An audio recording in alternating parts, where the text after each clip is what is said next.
ড্যাভোসে যেটা অ্যানুয়াল যে রাষ্ট্রপতি, রাষ্ট্রপ্রধান বা প্রাইম মিনিস্টার এবং সিইও দের যে মিটিংটা হয় প্রাইভেট এবং পাবলিক সেক্টরের লিডারদের মধ্যে, সেরকমই একটা গোয়া ফোরামটা হচ্ছে এশিয়ান লিডারদের জন্য এটা খুবই ইম্পর্টেন্ট একটা মিটিং। এখানেও ওয়ার্ল্ডের টপ লিডাররা আসেন, অনেকে এটা পার্টিসিপেট করেন। এটা প্রতি বছর হয়।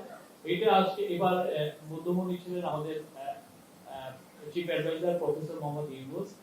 28 তারিখ থেকে 29 তারিখ উনার অফিসিয়াল ভিজিট ছিল। 28 তারিখ পুরোটাই অফিসিয়াল ভিজিট ছিল। 27 তারিখে উনি গোয়াতেই চায়নার এক্সিকিউটিভ প্রাইম মিনিস্টারের সাথে একটা দ্বিপাক্ষিক মিটিং করেন এবং 28 তারিখ একটা ওনার সাথে শি জিনপিংয়ের চাইনিজ প্রেসিডেন্ট শি জিনপিংয়ের একটা ঐতিহাসিক মিটিং হয় এবং পরবর্তীতে আরো অনেকগুলো মিটিং হয়। এই পুরো চায়না সফর নিয়ে আমাদের চিফ অ্যাডভাইজারের high representative doctor Khalilur Rahman উনি এটার উপরে কথা বলবেন। এবং চায়নার ভিজিটের একটা বড় অংশ ছিল হলো চাইনিজ ইনভেস্টরদেরকে বাংলাদেশে ইনভাইট করা। এটা একটা খুব একটা ক্রুশিয়াল বলবো যে মিশন ছিল আমাদের, এবং সেইটার উপরে আলোকপাত করবেন আমাদের executive chairman of BIDA Ashik Chowdhury. তো প্রথমে আমি মাইক দিচ্ছি ডক্টর কে, উনি এটা প্রথমে চায়না ভিজিটের উপর ওভারঅল বলবেন। আসসালামু আলাইকুম। আপনাদের সবাইকে শুভ অপরাহ্ন। শফিক এইমাত্র বললেন এই ভিজিটটি একটা ঐতিহাসিক সফর ছিল। বিভিন্ন কারণে এটা ঐতিহাসিক সফর। এই বছরটি হচ্ছে চীনের সাথে আমাদের কূটনৈতিক সম্পর্কের 50তম বর্ষ। 5 দশক ধরে চীনের সাথে আমাদের সম্পর্ক ক্রমাগত উন্নয়ন ঘটেছে এবং তারই একটা পর্যায়ে 50তম বর্ষে আমাদের মাননীয় প্রধান উপদেষ্টা চীন সফর করলেন এবং সে দেশের শীর্ষ নেতাদের সঙ্গে বৈঠক করে এসেছেন। অত্যন্ত ফলপ্রসূ বৈঠক করেছেন। আরো একটি কারণে আমি এই সফরটিকে ঐতিহাসিক বলবো। আগামী কয়েক দশকে সম্পর্ক বাংলাদেশ এবং চীনের দ্বিপাক্ষিক সম্পর্ক একটা অত্যন্ত শক্তিশালী পাটাতনের দাঁড় করে দিয়েছেন আমাদের এই দুই দেশের শীর্ষ দুই নেতা। এ বিষয়ে আমি দুটো প্রধান স্তম্ভের কথা বলবো। প্রথম স্তম্ভ হচ্ছে পানি সম্পদ এবং দ্বিতীয়টি হচ্ছে শিল্পায়ন। আমরা নদীমাতৃক দেশ এবং আমাদের জীবনযাত্রা পানির ওপর বহুলাংশে নির্ভরশীল। প্রকৃতির এবং পরিবেশের যে পরিবর্তন আগামী 50 বছরে তার কি প্রভাব বাংলাদেশের জনগণের ওপর পড়বে, সেই কনসিডারেশনে আমাদের প্রধান উপদেষ্টা চীনের সাথে পানি সম্পদ নিয়ে দীর্ঘ, বিস্তৃত এবং গভীর আলোক করেছেন। এবং বাংলাদেশের রিভার সিস্টেম আমরা এগুলোকে কিভাবে সংরক্ষণ করতে পারি, ব্যবহার করতে পারি, এই বিষয়ে চীন আমাদের জন্য একটা অত্যন্ত বড় দৃষ্টান্ত। তারা এইসব বিষয়ে পৃথিবীতে অগ্রগণ্য ভূমিকা পালন করেছে। আপনারা তাদের বিভিন্ন প্রজেক্টগুলো দেখলে, বিশাল বিশাল প্রজেক্টগুলো দেখলে বুঝতে পারবেন। এই বিষয়ে মাননীয় প্রধান উপদেষ্টা প্রেসিডেন্ট শি জিনপিং এর সহায়তা চেয়েছেন এবং তারাও সর্বাত্মক সহযোগিতা দেবার প্রত্যয় ব্যক্ত করেছেন। এর পরপরই তিনি চীনের পানি সম্পদ মন্ত্রীর সঙ্গে সাক্ষাৎ করেন এবং সেই সাক্ষাতের সময় চীনের সবচাইতে যারা প্রথিতযশা পানি বিশেষজ্ঞ আছেন তারা সকলেই উপস্থিত ছিলেন। তিনি মাননীয় প্রধান উপদেষ্টা আগামী 50 বছরে বাংলাদেশের পানির যে চাহিদা এবং সেই চাহিদা পূরণের কি কি উপায় হতে পারে সেই নিয়ে বিশদ আলোচনা করেছেন এবং চীনা পক্ষ তাতে আমাদেরকে সব ধরনের সহযোগিতার প্রতিশ্রুতি দান করেছেন।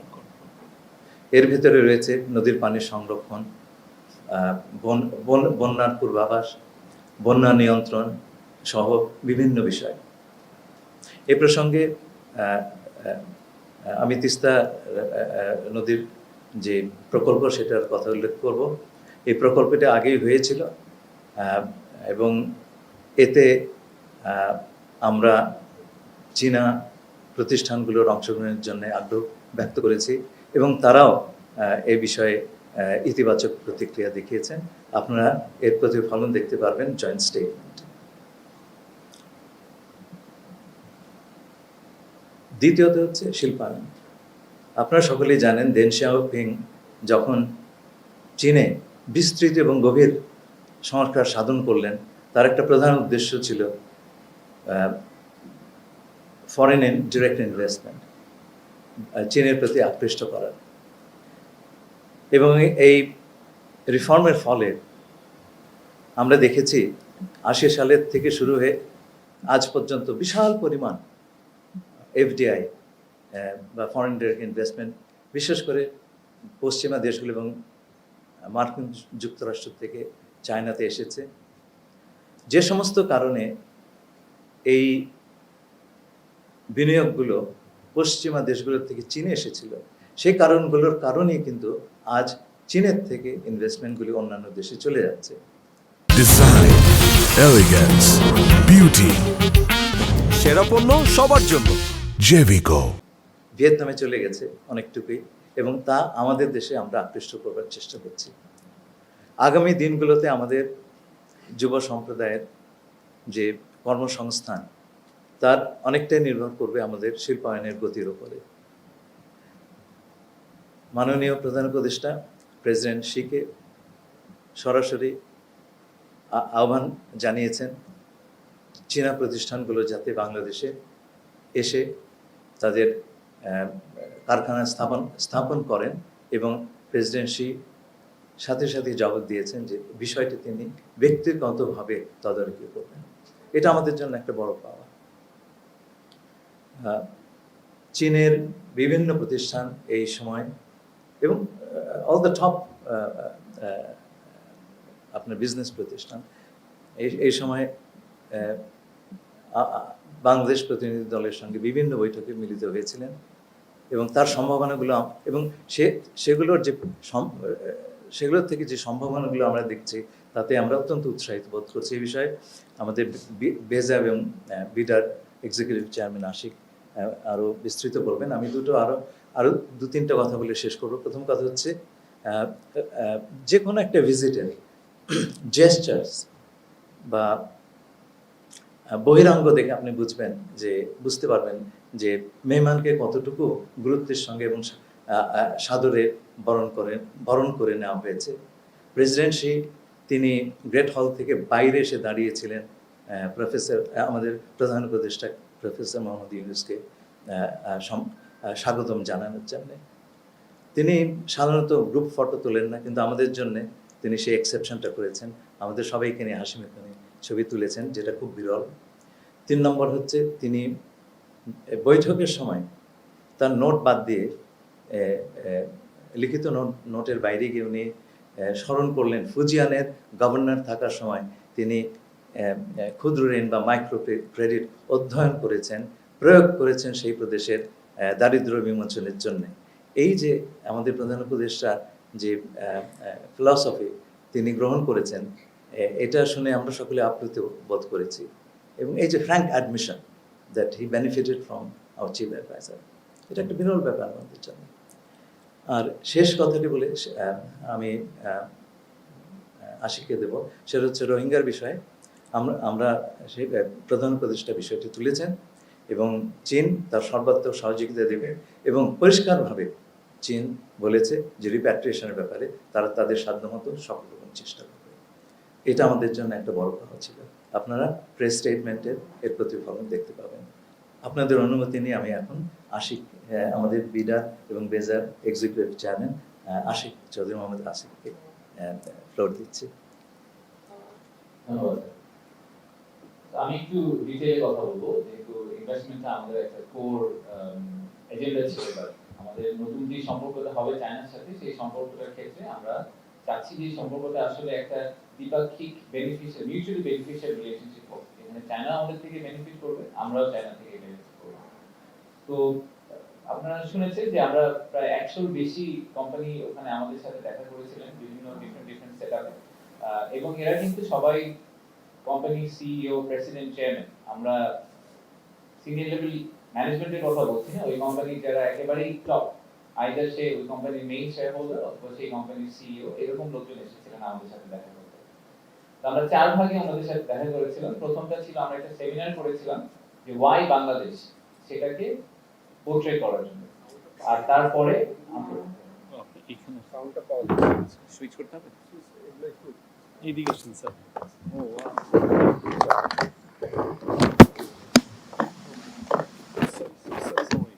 ঠিক আছে।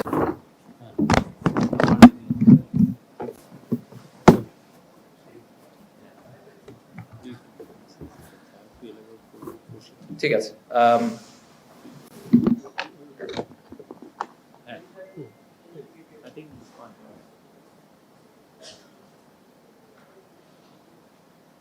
সো আমরা আমি আবার প্রথম থেকে ফেরত আসি যে আমরা শোনা যাচ্ছে তো? এখন শোনা যাচ্ছে? জি, আচ্ছা, থ্যাংক ইউ।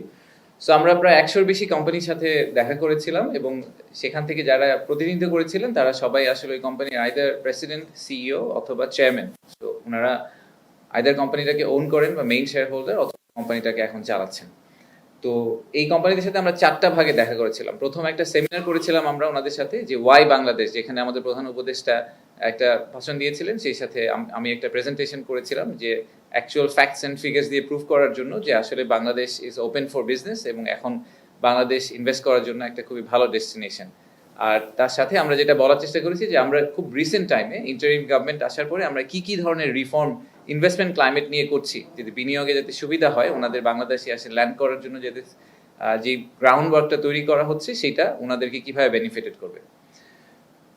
দ্বিতীয়, তৃতীয় এবং চতুর্থ 3টা রাউন্ড টেবিল ছিল। প্রথম রাউন্ড টেবিলটা ছিল ইনফ্রাস্ট্রাকচার এবং এনার্জি নিয়ে, যেহেতু এই দুইটা এরিয়া আমাদের জন্য খুবই ইম্পর্টেন্ট, ফাউন্ডেশনাল স্পেস, যে ফাউন্ডেশনের উপর বেস করে বিজনেসটা গ্রো করবে।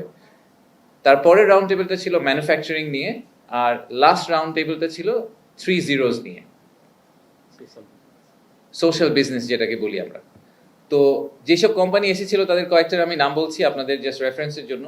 CCECC, China railway, Chinese overseas investment, power China, CRBC, internet plus, Hisense, SUS। এদের সবার রেভিনিউ যদি আপনি যোগ করেন, অ্যানুয়াল রেভিনিউ প্রায় আমাদের টোটাল জিডিপির সমান হবে সম্ভবত। তো বিভিন্ন এরিয়া নিয়ে কথাবার্তা হয়েছে, ইনফ্রাস্ট্রাকচার নিয়ে কথাবার্তা হয়েছে, রিনিউয়েবল এনার্জি নিয়ে কথা হয়েছে, ওয়েস্ট টু এনার্জি যে বিভিন্ন প্রজেক্ট নিয়ে আমরা কাজ করছি সেগুলো নিয়ে কথা হয়েছে।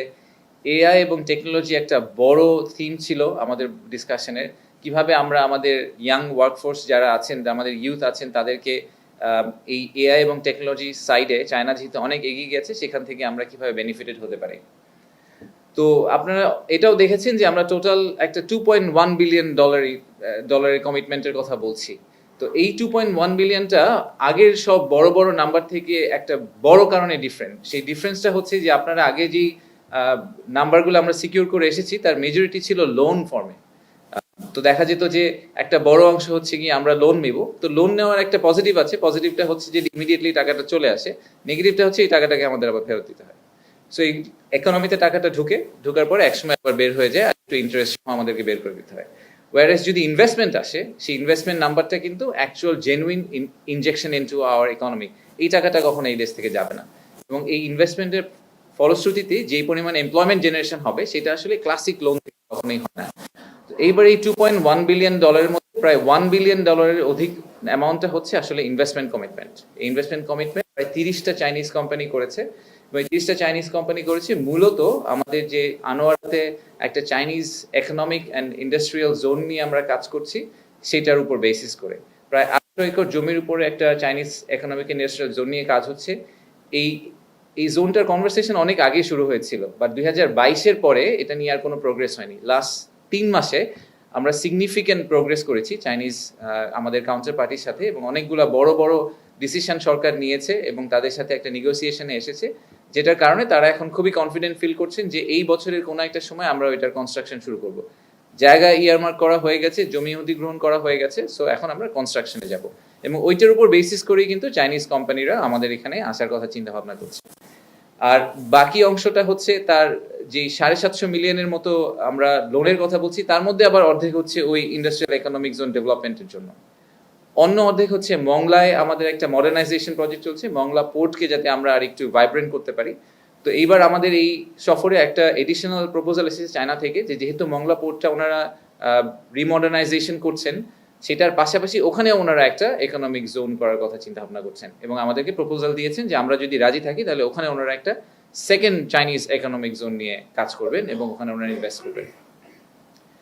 আর রাফলি 12% এসেছে গ্র্যান্টস ফর্মে, সেই প্রায় $250 মিলিয়ন মতো, সেটার মধ্যে 150 হচ্ছে টেকনিক্যাল অ্যাসিস্ট্যান্স আর প্রায় $100 মিলিয়ন হসপিটালের জন্য। আপনারা এটা হয়তো শুনেছেন যে এবার হেলথ কেয়ার একটা বড় থিম ছিল, যেখানে আমরা ট্রেনিং, ডক্টরদের ট্রেনিং থেকে শুরু করে অত্যাধুনিক হসপিটাল বাংলাদেশে তৈরি করা এবং বাংলাদেশের টার্সিয়ারি যে হেলথ কেয়ারের ট্রান্সপোর্ট মুভমেন্টটা হয়, যেটা আমরা আসলে সাধারণত দেখি যে ইন্ডিয়া, থাইল্যান্ড ওদিকে যায়, চায়না এবার চেষ্টা করছে যে আমরা চায়নাতেও আমাদের এই হেলথ সাপোর্টটা তারা চায়না থেকে আমাদেরকে দেওয়ার চেষ্টা করবে। তো এই চাইনিজ ইকোনমিক জোনের ব্যাপারটা কিন্তু আমাদের জন্য একটা বড় ইনফ্লেকশন পয়েন্ট।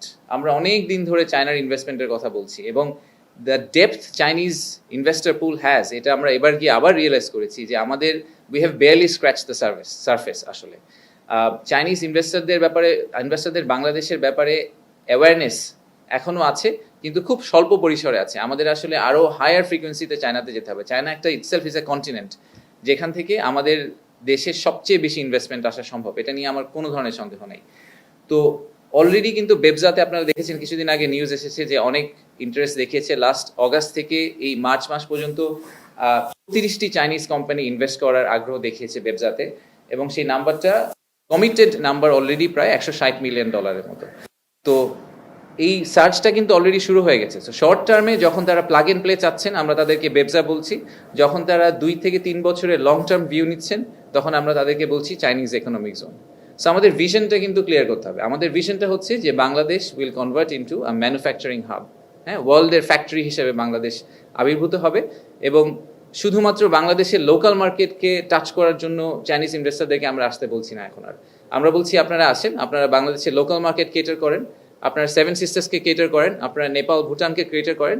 এবং আমরা যেহেতু এখন একটা বেশ কয়েকটা পোর্টের দিকে এগিয়ে যাচ্ছি, আমরা মাতারবাড়িতে একটা ডিপসি পোর্ট করছি, আমরা চিটাগংয়ে একটা বে টার্মিনাল করার কথা বলছি। সো আমাদের পোর্ট কানেক্টিভিটি তৈরি হয়ে গেলে বাংলাদেশকে ম্যানুফ্যাকচারিং হাব হিসেবে এস্টাবলিশ করে আপনারা সাউথ ইস্ট এশিয়া এবং পোটেনশিয়ালি রেস্ট অফ দ্য ওয়ার্ল্ডে আপনারা এক্সপোর্ট করেন।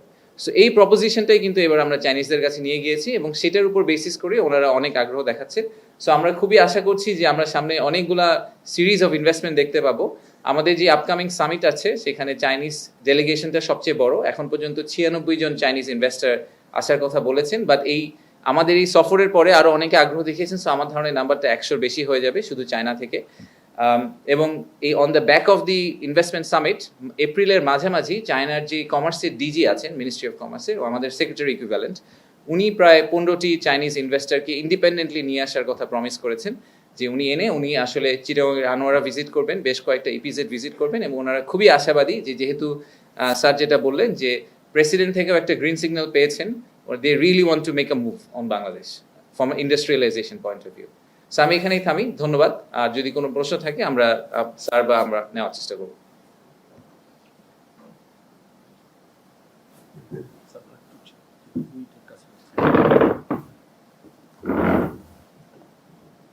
নাম বলবেন এবং আপনার প্রতিষ্ঠানের নাম বলবেন। আমি কামরুল সাইন, এটিএম বাংলায় কাজ করি। আমার প্রশ্ন হচ্ছে যে রোহিঙ্গা প্রত্যাবাসনে বলেছেন যে চীন সর্বোচ্চ সহযোগিতা আশ্বাস দিয়েছে, আর সেক্ষেত্রে সামনে বিমস্টেক সম্মেলন আছে, সেই সম্মেলনে আমরা দৃশ্যমান কোনো উদ্যোগ এই বিষয়ে দেখবো কিনা, সেখানে আমরা জাতীয় সরকারের প্রধানের সাথে কোনো বৈঠকের সম্ভাবনা আছে কিনা, একই সাথে সেখানে আসলে মোদির সাথে বৈঠকের সম্ভাবনা এখন কি আর আছে? আপনার প্রশ্নের জন্য ধন্যবাদ। বিমস্টেকের আলোচ্য সূচিতে রোহিঙ্গা প্রসঙ্গটি নেই, সুতরাং আমরা ফর্মাল ডিসকাশনে সেটি আলাপ করার সুযোগ দেখছি না। কিন্তু সাইড লাইনে আমরা আসিয়ানের অন্যান্য সদস্যদের সঙ্গে বিষয়ে আলাপ করবো।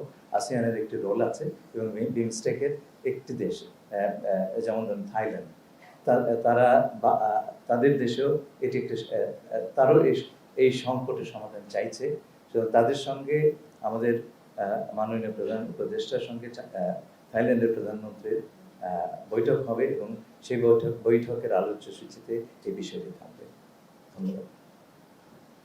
স্যার, আমিনুল মোহাম্মদ, ঢাকা পোস্টের কাছে তিস্তা নিয়ে কথা বলছিলেন যে চাইনা এখানে ইনভলভ হতে চায়, চাইনা আসলে কিভাবে ইনভলভ হতে চায় তিস্তাকে ডিটেল বলে দেওয়া হবে। আমি তিস্তার কথাটি বলেছি, আগামী 50 বছরে আমাদের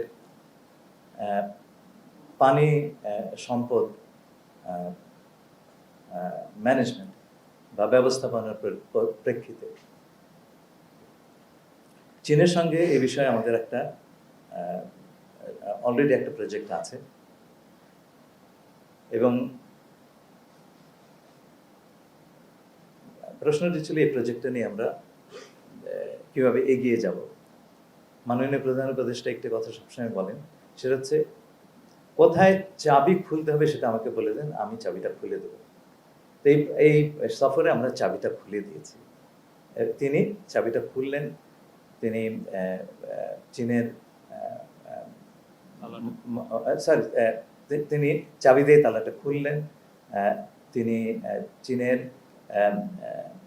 রাষ্ট্রপতি প্রেসিডেন্ট শিকে সরাসরি এই বিষয়ে আমাদের সঙ্গে সহায়তা করার কথা বলেছেন এবং প্রাথমিকভাবে আমরা চীনের প্রতিষ্ঠানগুলোকে এই বিষয়ে কাজ করার জন্য আমন্ত্রণ জানাতে রাজি হয়েছি। আপাতত এইটুকু। ধন্যবাদ।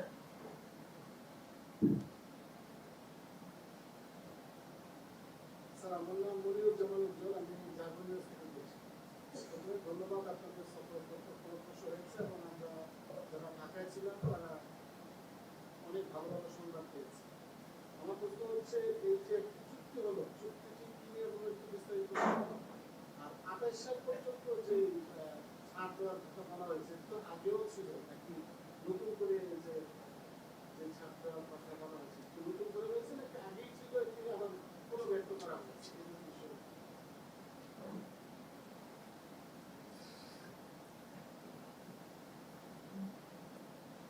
এলডিসির উত্তরণের পর আমাদের বিভিন্ন দেশ বিভিন্ন রকমের ছাড় দিয়েছে এবং চীনের থেকে আমরা এই ছাড়ের কথাটি আমরা এই বিষয়ে কনফার্ম করা হয়েছে। এবার আমরা আরেকটু বাড়তি চেয়েছি, আরো 2 বছর, আমরা 4 বছর চেয়েছি এবং চীন সে বিষয়ে পর্যালোচনা করে ইতিবাচক পর্যালোচনা করে আমাদেরকে জানাবে। ইতিমধ্যে তারা ডিউটি অ্যান্ড কোটা ফ্রির আওতায় বাংলাদেশ থেকে অধিকতর আমদানির কথা চিন্তা করেছে। আম আমদানি করার ব্যাপারে তারা ইতিমধ্যেই সিদ্ধান্ত চূড়ান্ত করেছে। প্রেসিডেন্ট শি বৈঠকের সময় আমাদেরকে বলেছেন তিনি বাংলাদেশের আমের স্বাদ গ্রহণ করেছেন এবং সেটি তার কাছে মনে হয়েছে এটা বিশ্বের সর্বোৎকৃষ্ট। এছাড়া কাঁঠাল এবং গোয়াভা বা পেয়ারা, সেই ব্যাপারে যথেষ্ট অগ্রগতি হয়েছে এবং আমরা আশা করি আগামীতে খুব শিগগিরই এই দুটো পণ্য বাংলাদেশ থেকে চীনে রপ্তানি করা সম্ভব হবে। আমরা চাইছি চীনের সঙ্গে আমাদের যে বাণিজ্য ঘাটতি আছে সেটা বিভিন্নভাবে পূরণ করার জন্য এবং ডিউটি অ্যান্ড কোটা ফ্রি সুবিধাটা আরো কিছু কাল থাকলে আমাদের জন্য এই ঘাটতি মেটানো সহজতর হয়। ধন্যবাদ। চুক্তিটাকে আমি বলে দেবো। চুক্তি আচ্ছা, চুক্তি যেটা স্বাক্ষরিত হয়েছে সেটা হচ্ছে টেকনিক্যাল অ্যাসিস্ট্যান্সের জন্য যে চুক্তিটা, সেটা রাফলি অ্যাকচুয়াল অ্যামাউন্ট হচ্ছে 1 বিলিয়ন RMB।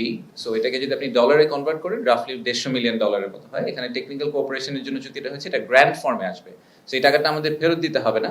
এটার ইউটিলাইজেশন কিভাবে হবে এটা এখন দ্বিপাক্ষিক একটা মিটিং এর মাধ্যমে বাংলাদেশ এবং চীন ডিসিশন নিবে যে তারা এই বাংলাদেশ আসলে কি ইউটিলাইজেশন করতে চায় এবং সেটা মোস্টলি হয়তো আমরা চেষ্টা করব স্কিল ডেভেলপমেন্টে এবং এইসব সাইডে ইন্ডাস্ট্রিয়ালাইজেশন সাইডে স্পেন্ড করার জন্য, যাতে এটা ওভারঅল এমপ্লয়মেন্ট সাপোর্ট যেটাকে আমরা বলি যে আমাদের ইউথ এমপ্লয়মেন্টকে যাতে গ্যালভানাইজ করতে পারে। ধন্যবাদ। আমি হাফিজুল্লাহ, কাজ করি এখন টেলিভিশন। আমার প্রশ্ন হচ্ছে রোহিঙ্গাদের প্রত্যাবাসনে আগামী ঈদেই তারা তাদের ঘরে ফেরা প্রত্যাশা করছে সরকার, বিভিন্ন ভাবে আমরা জানতে পারছি বা দেখা যাচ্ছে। কিন্তু এখানে আমার প্রশ্ন হচ্ছে অগ্রগতি কতদূর বা সেটা বাস্তবতা কতটুকু এগিয়েছে?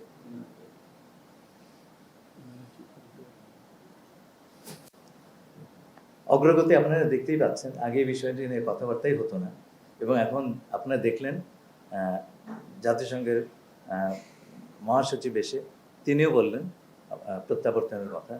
চীন সর্বোচ্চ পর্যায়ে এবার প্রত্যাবর্তনের কথা ব্যাপারে তাদের সর্বাত্মক সহযোগিতার কথা বলেছেন। আগামীতে আমাদের একটা ইউএন কনফারেন্স হচ্ছে, আন্তর্জাতিক কনফারেন্স জাতিসংঘের, সেপ্টেম্বরের 30 তারিখে রোহিঙ্গা প্রসঙ্গে। আমরা এই বিষয়ে সকল পক্ষের সঙ্গে যোগাযোগ রাখছি। আমরা আশা করছি যে এই কনফারেন্সের আগে আমরা কিছু ভিজিবল বা দর্শনযোগ্য অগ্রগতি দেখব। এই বিষয়ে আপনাদের একটু অপেক্ষা করতে হবে, কারণ সব বিষয় পাবলিক ডিপ্লোমেসি নয়, কিছু আমাদের আড়ালেও কাজ করতে হয়। কিন্তু যথাসময় আপনারা জানবেন এবং আপনারা লক্ষণগুলি সুস্পষ্টভাবে দেখতে পাচ্ছেন। ধন্যবাদ।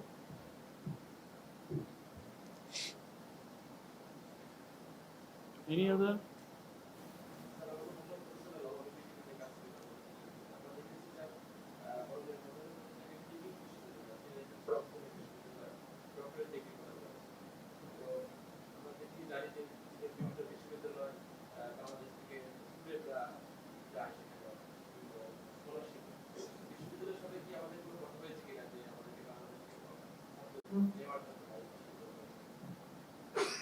ধন্যবাদ, অত্যন্ত গুরুত্বপূর্ণ প্রশ্ন।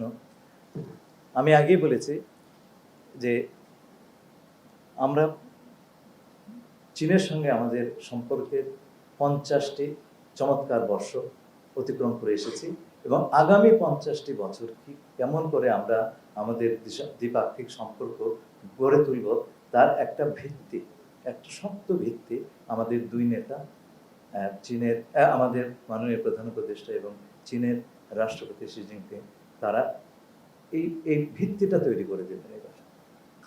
এবার তার একটি দিক হচ্ছে, আমি বলেছি, পানি সম্পদ, এবং অন্য দিকটা হচ্ছে শিল্পায়ন।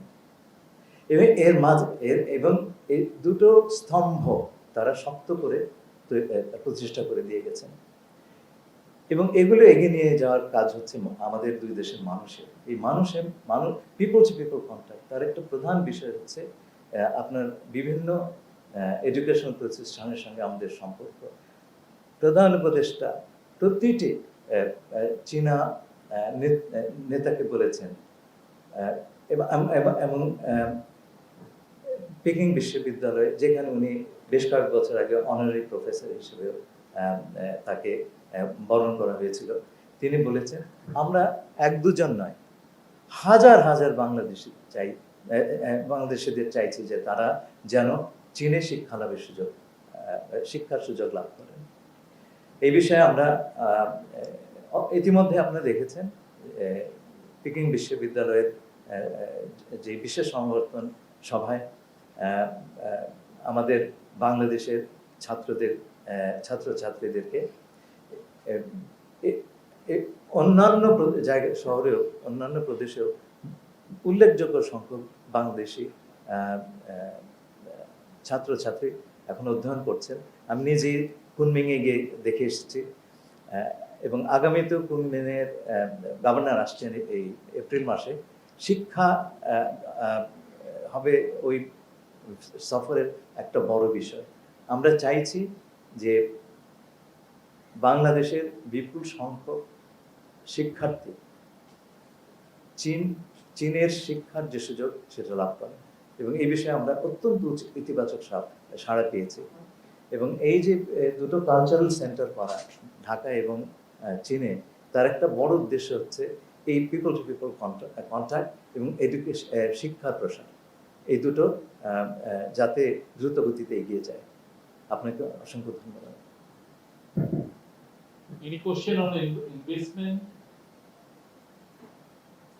ইনভেস্টমেন্টের উপর কোনো প্রশ্ন আছে? হ্যাঁ।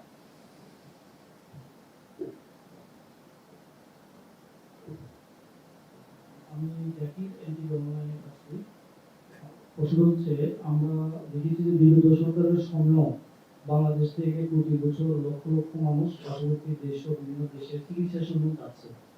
এখন বর্তমানে আবার চিকিৎসার জন্য আমরা চীনকে টেনে আনছি অথবা ওদের সাথে চুক্তি করছি, কিন্তু আমরা আন্তর্জাতিক মানের চিকিৎসা আমরা বাংলাদেশে কেন করতে পারছি না, অথবা আপনারা কোনো উদ্যোগ নিচ্ছেন কিনা এই বিষয়ে? দেখুন, ডিসেম্বর আমি কুনমিংয়ে যাই এবং সেইখানে তাদের কোঅপারেশন মিনিস্টারের সঙ্গে আমার সভা হয়। আমি তাকে অনুরোধ করেছিলাম যে কুনমিংয়ের 2 ঘন্টা লাগে কুনমিং যেতে। আমরা তারা কুনমিংয়ে আমাদের বাংলাদেশিদের জন্য কয়েকটি হাসপাতাল চিহ্নিত করতে পারেন কিনা। অতি দ্রুততার সঙ্গে তারা এই কাজটি করেছেন। 4টি হাসপাতাল তারা আইডেন্টিফাই করেছেন এবং এই মাসের 10 তারিখে সম্ভবত প্রথম দলটি চিকিৎসার জন্য সেখানে যায়। তার আগে আমি একটা হাসপাতাল, ফার্স্ট পিপলস হসপিটাল, সেটা আমি পরিদর্শন করে এসেছি। চমৎকার মান। কিন্তু আমাদের তো সেটাতেই সন্তুষ্ট থাকলে চলবে না। আমরা চাইছি বাংলাদেশে অত্যন্ত উচ্চমানের হাসপাতাল তৈরি হোক এবং এই বিষয়ে আমরা চীনকে একটি স্পেশালাইজড হাসপাতাল প্রতিষ্ঠার জন্য অনুরোধ করেছি এবং তারা সেই অনুরোধটি গ্রহণ করেছেন। অতি সত্বর এই বিষয়ে আমরা কাজ শুরু বলে আশা করছি।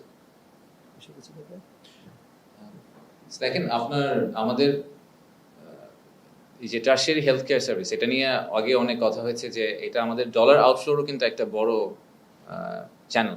যখন আমরা বাইরে যাই যে কোনো ধরনের চিকিৎসার জন্য, সেটা অবভিয়াসলি আমাদের ডলার আউটফ্লো হয়। এবং প্রাইমারিলি আমরা দেখে এসেছি যে ভারত, থাইল্যান্ড এবং সিঙ্গাপুর, এই 3টা দেশে কিন্তু আমাদের মেজরিটি যায়। তো যখন কুনমিং আরেকটা এডিশনাল লোকেশন হবে চায়না হিসেবে, তখন আসলে কম্পিটিটিভনেস নেচারটা বাড়বে, উইচ উইল অনলি মিন যে প্রাইসগুলো নেমে আসবে। সো বাংলাদেশিরা যাদের এখনো আমাদের দেশে আসলে ওই হেলথ কেয়ারটা পাওয়া সম্ভব না, বাংলাদেশিদের যে হেলথ কেয়ারটা আসলে এখন এক্সিস্ট করে না, আমার এখানে নেই ওই সুবিধাটা, সেটা পাওয়ার জন্য 3টার জায়গায় যদি 4টা অপশন হয়, জাস্ট ক্লাসিক মার্কেট ডাইনামিক্স, যে যখনই অপশন বাড়তে থাকবে তখন প্রাইস কমতে থাকবে। সো আমাদের জেনারেল পপুলেশনের জন্য this is a positive story. আর দ্বিতীয়ত হচ্ছে, আপনি সেকেন্ড যে পয়েন্টটা বললেন যে আমাদের মানে আমরা নিজেরা কখন স্বয়ংসম্পূর্ণ হব, তো সেটাও আসলে কিন্তু স্যার যেটা বললেন যে আমাদের একটা বড় এজেন্ডা ছিল যে চীনকে বলা যে বাংলাদেশে আপনারা একটা হসপিটাল করে দেন, আমরা লোক পাঠাচ্ছি, সেম টাইম আমরা বাংলাদেশে হসপিটাল করে দেন, আপনারা হসপিটালটা কিছুদিন নিজেরা রান করেন, বাট আপনারা ওভার টাইম আমাদের নিজেদের টেকনিক্যাল ক্যাপাবিলিটি তৈরি করে দেন, যাতে সেখান থেকে আমরা কপি করতে পারি, এই একই জিনিসটা আমরা তখন মাল্টিপল লোকেশনে করতে পারবো। সো আশা করছি সেখান থেকে আমাদের শুরুটা হবে, এন্ড তারপরে আমরা দেখি যে আমরা কত নিতে পারি। আরেকটা ছোট্ট peripheral point but related point, সেটা হচ্ছে যে বাংলাদেশ এবং চীনের ইনভেস্টমেন্ট ট্রিটি নিয়ে আমরা এখন কাজ করছি। তো মেডিকেল ইকুইপমেন্ট এবং হেলথ কেয়ার ইনভেস্টমেন্ট ট্রিটির একটা বড় অংশ। সো যখন আমরা এটা করব, তখন হয়তো বাইল্যাটারালি এই মেডিকেল ইকুইপমেন্ট এবং মেডিকেল হেলথ কেয়ার পিসের মধ্যে আমরা অনেক বেশি ট্রেড ফ্লো দেখতে পাবো, যেটা উইল ইভেন্চুয়ালি ট্রান্সলেট ইনটু বাংলাদেশে health care services improvement. Thank you. Thank you. Thank you very much.